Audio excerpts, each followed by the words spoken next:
short erotic fiction and recently published a collection of stories called Served Cold, Tales of Revenge and Redemption, which is available at smashwords.com. She was born, raised, and educated here in Fort Wayne and still calls the city home. She lives, my favorite part of her bio, with a silky terrier named Daphne and a cat named Summit. Please join me in welcoming Gloria Diaz.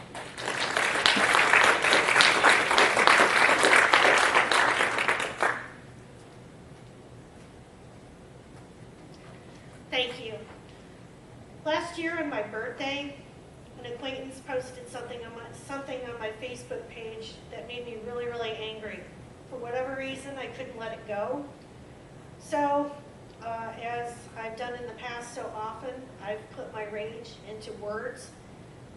6 weeks later, I ended up with a half dozen short stories centering on the themes of revenge and redemption. I published these along with a story I'd written a long time ago on smashwords.com. The name of it is called Served Cold, Tales of Revenge and Redemption. The story I'm going to read to you tonight was inspired by observations at my weekend job. I looked around, I asked myself the question, what if? And I let the words take me on a journey. The name of this story is called Had Enough For Ya.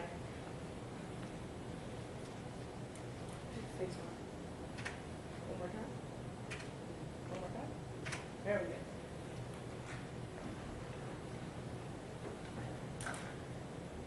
The man was a typical Hoosier, big belly, goatee, mustache, and very short hair.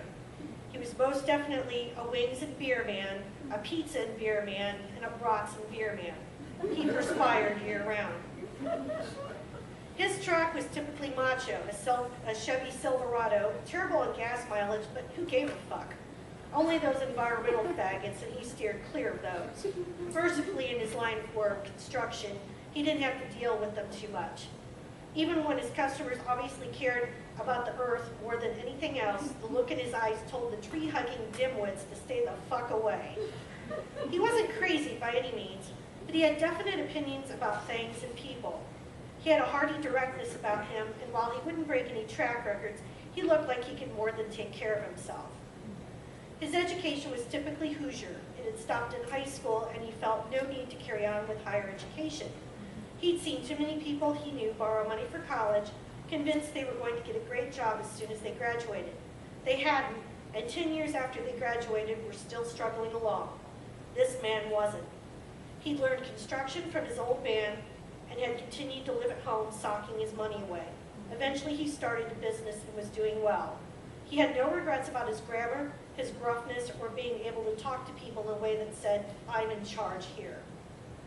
One would imagine a man such as this would have a dog with a similar personality, big, intimidating, and perhaps a little on the dumb side.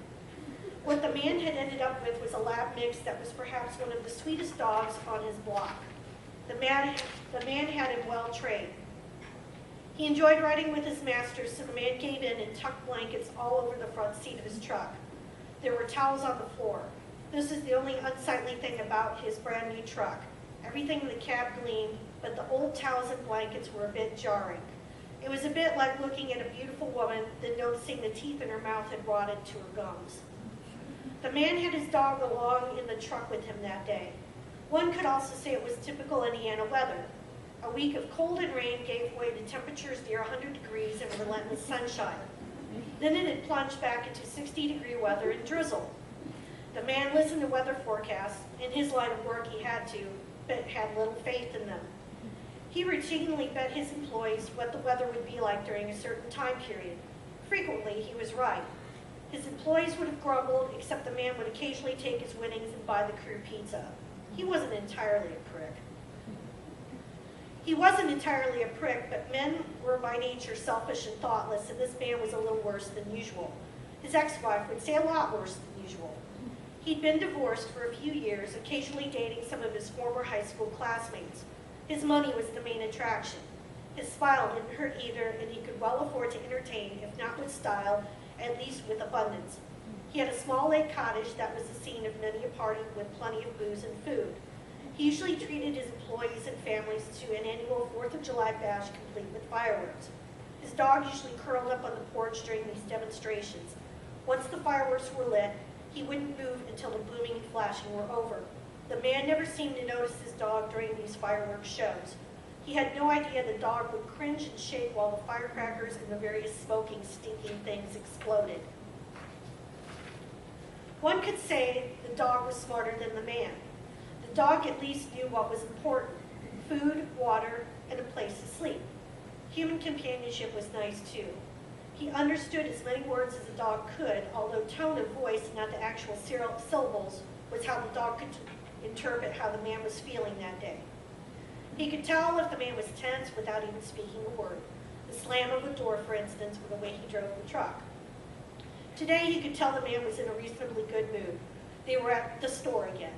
The dog had never been inside, but the man would go in empty-handed and sometimes bring back a plastic bag and things would clank around. Other times there were noises in the back of the truck and the dog would later find out large pieces of wood were what the man bought that day. The dog knew on these trips there was nothing to do once they got to the store except lay down for a nap. The man had parked the truck and said what he always did: "I'll be right back." On the sunny, hot days, the dog still went with the man, although it wasn't the most pleasant of circumstances. The man would crack the window, but it wasn't enough, and the dog could never, ever make the man understand that while the ride to the store in the truck was fine as long as the cool air was blowing, once the cool air stopped blowing, it was very uncomfortable. In the winter, it wasn't too bad, although it did get cold. Today, though, it was cool. It had rained earlier that morning, and the grass was still damp. But unfortunately for the dog, the unpredictable Indiana weather his master had so successfully wagered on turned hot within 10 minutes. Really, his master didn't intend to stay long in the store. Really, he didn't. But by chance, he had run into someone he had graduated high school with. The woman had aged well. That was the man's first thought. The second was, she hasn't let herself go. The third thought was, I'd like to fuck her. The dog would never know such pleasure because when the man got him from a friend, the dog had already been neutered. The dog didn't play with other dogs. The man didn't walk the dog very much, but the dog had a huge yard to run around in. That was something at least. About the time when the man ran into the woman, the sun had come out. The clouds had cleared astonishingly quickly, and the effect was like walking out of a movie theater into bright daylight without passing through a lobby first. Within seconds, the temperature of the truck had jumped 5 degrees. The dog lay on the seat, but things were getting uncomfortable. The next minute, he had curled up on the passenger floorboard in order to get out of the sun. But it was no use. The sun was almost overhead in that caution zone between 10 a.m. and 2 p.m. when humans were advised to stay out of the sun. In another couple of minutes, the temperature had risen again. The dog started to pant. Deep in one of the store's aisles, the man was talking to his former classmate. For him, it was still gloomy and cold outside. From his viewpoint, there weren't any windows, and he happened to be standing below a vent system. While his dog was in the early ages of heat stroke, his big-bellied master had cool air blowing on him. His thoughts were not on the lumber he came to purchase or the drywall, but of the former classmate. They chatted on and on.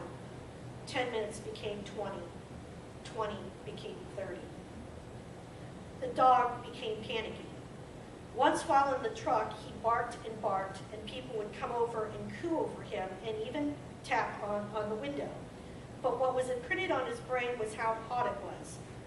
Relentlessly hot, uncomfortably hot. The temperature in the cab, if the thermometer had been present, would have registered 100 degrees.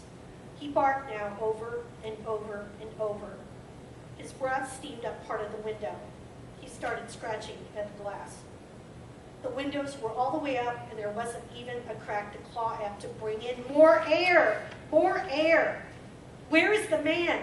Need water, need air. Please, master, where are you? The dog was whining now, the act of barking making him even hotter and mad with thirst. Humans were walking past the truck, seemingly oblivious to his discomfort. One man came up to the window and murmured a few words of pity. The dog knew this tone of voice, but what he wanted to say to the man was, "Let me out, let me out, let me out!" The temperature now was 115 degrees.